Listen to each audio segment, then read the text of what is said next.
such. There is no life lived that does not experience pain. Be it trauma to the body or trauma to the psyche, we all get hurt at some time or another. It is what becomes of the experience that matters most. Like it is often said that the pain of labor during childbirth is swiftly erased by the joy of holding the very cause of that pain. So it is the most tragic night of our next speaker's life 1 week ago. Also gave birth to new perspectives, awareness, and cause for celebration, which helps dissipate the pain of watching his own mother die in his arms. Please welcome Donna's son, Joey, whom you know as Joseph, with his speech, From the Wounds of Pain. Thank you, Rory. What do quantum mechanics and a positive attitude have in common? I really don't know. But what I do know is something my mother taught me has blessed my life, and I hold it to be true. And that is that everything happens for a good reason. And my son enlightened me that even if that's not true, things don't happen for a good reason. It gets the neurons of the brain firing and looking for that good reason. And in the course of looking for that good reason, it helps create that very good reason. And that is where the quantum mechanics, the physics of a positive attitude somehow come into play beyond ways that I can explain. But I have found that it isn't always what happens to us, and two people can experience the same exact thing.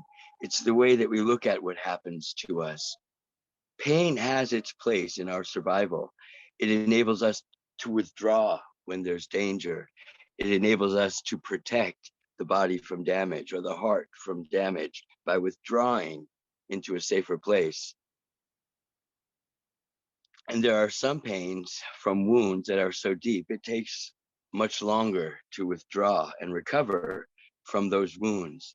And it is in that time of withdrawal that we find that it is a humble whisper of hope and faith within us, in which everything is born, in which from that very fragile dependence on something we can't see, something stronger than us yet within us, that somehow enables us to rise above whatever calamity we may be in, to overcome, to be strengthened, to heal, be all the stronger, and to learn from those wounds, from that pain.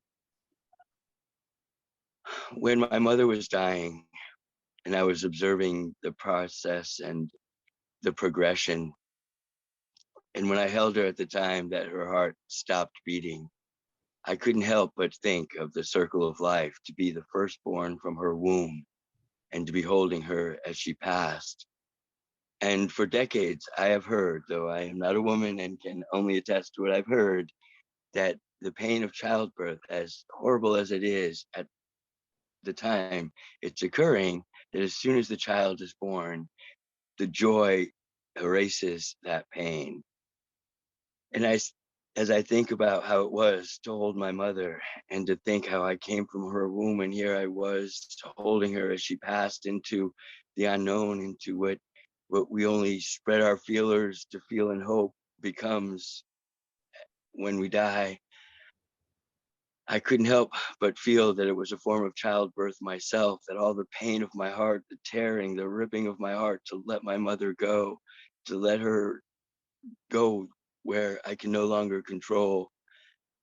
And yet in so doing, something happened where it's like a new birth, it's like a new beginning, because the pain is there, the flesh has been torn in the heart, so to speak.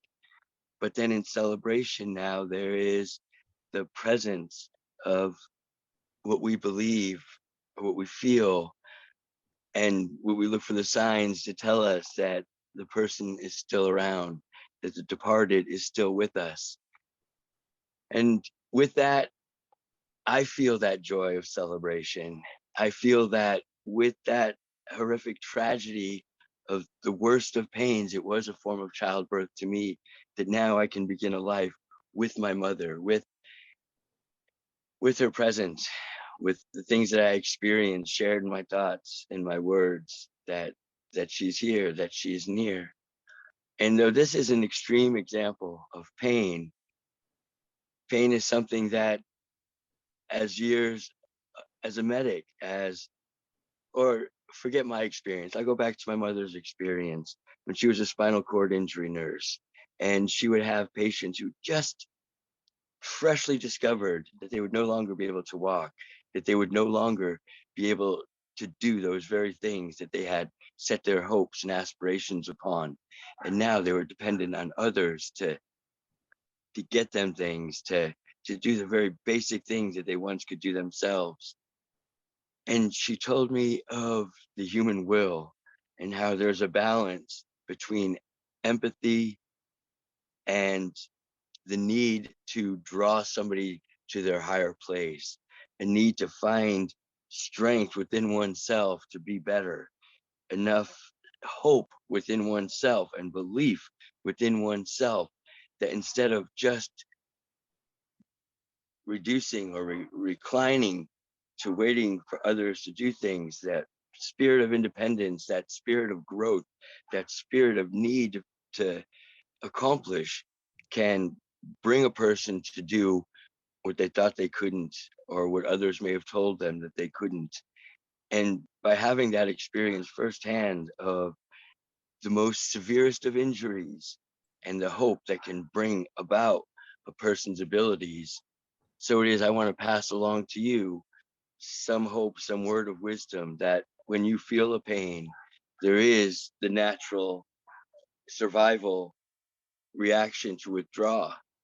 And in that place, though, find the good, find how to strengthen yourself, find how to avoid further injury, find how to focus your energy to be the best that you can be, and always believe in the best that can be. And don't withdraw to doubt. Don't be swallowed by the desperation of not believing that even from the wounds of pain can come the best of things. It is from decay that flowers grow. It is from the cracking of an egg that it hatches. And so it is with our experiences. There are things that may be unexpected, things that may seem to break us, but let from that breakage come forth the best that life has to offer, which is still in you, it is always in you, and it is waiting for those moments to break forth, just like in childbirth. So it is with our experiences. So as I leave today, I want to thank all of you for giving me support and helping me heal by being audience to let me express myself and what it was like to go through that horrendous event.